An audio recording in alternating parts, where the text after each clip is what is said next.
If you are alter rushing, you will want to save and memorize what position the turbulence ability is located, so you're able to instantly use the ability in bad situations. Here are 15 high-level Deceit 2 tips that are unconventional, which will take your average gameplay into goated gameplay. The alter rushing tip is useful to use when in dire situations, like someone starts shooting you. You can pretty much instantly use the mutation when they start shooting instead of scrambling to find the ability, which could cause you to die. You can also use this tip for the soul swap ability for the same reason, and you can use this tip for the disruption mutation in case you need to cause a quick distraction. If you're infected or cursed, you can quickly open up the player list to see what players are in the game and then left click out of the player list, so nobody can tell that you are looking at roles. This is good if you have a really good player looking at players and asking for roles, and if you decide not to do this and rather bluntly look at the roles, they're more likely to suspect you. You don't have to just use this tip or silently picking a role, and it's actually better to use this just in general because you spend less time looking at roles, which will allow you to focus more on catching the infected tasks and staying alive. You can also pair this with running to make the action even less seeable. All you have to do is run for a couple seconds and then quickly click Q and then left click. Use this strategy at the very start of the game to decide what role to roleplay as, or run around the player asking your role and then do this. But you have to remember to be running for a couple seconds or else the animation will not process. Upon this, you should try focusing on the top 2 roles in the list, because the roles appear in a consistent pattern starting from the top of the list, and this is where the Guardian and Warden will appear on the list, which I believe are the best roles to roleplay as. If neither the Guardian nor the Warden are on the top 2 spots, that means they aren't in the game. The order that roles appear starting from top is the Guardian, Warden, Inquisitor, Seer, Observer, Purifier, and then Medium. Using these 3 tips together makes it easy to pick a role to fake as. You probably know that you can mask as someone to hit an altar, which will make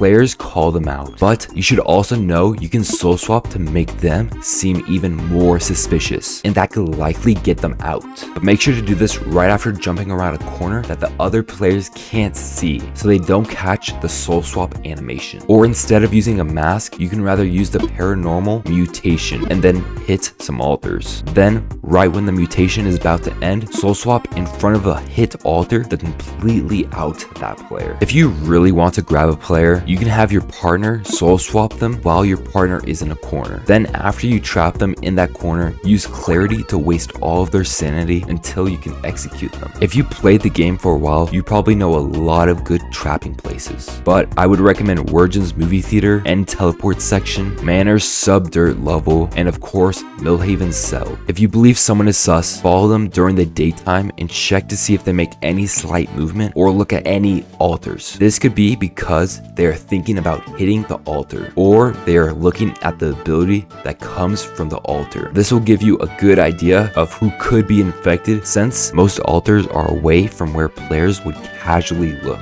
You might even catch someone hitting an altar by doing this. If you have an invisibility medallion and you need to get away from someone, try to have a distraction appear before you use your invisibility medallion, so they believe they just lost track of you. This is way better than just jumping around a corner and using the medallion, since most players would assume you went Invis. Some good distractions is running into another player and having them distract them, mutation activation, or if it's the in-between, camera flash them and then use the medallion. As you know by my 50 Deceit 2 tips video, the handcuffs take 2 seconds to be applied. So instead of tanking some bullets or punches, quickly go behind a cover or wall after you put the handcuffs on, or at the minimum, just sweep past them. You can play Legacy Deceit before you play a Deceit 2 match to help with your aim, focus on players' movements, fighting sense, and alter tracking. Legacy Deceit is a lot more fast paced, so there's a lot more gunfights. And unlike normal Deceit, where you can figure out the infected by general process of elimination, in Legacy, you have to focus on players' micro movements to see what they are going to do, which can help in normal Deceit. Upon this, you have to focus more on altars because you have dedicated time to do so.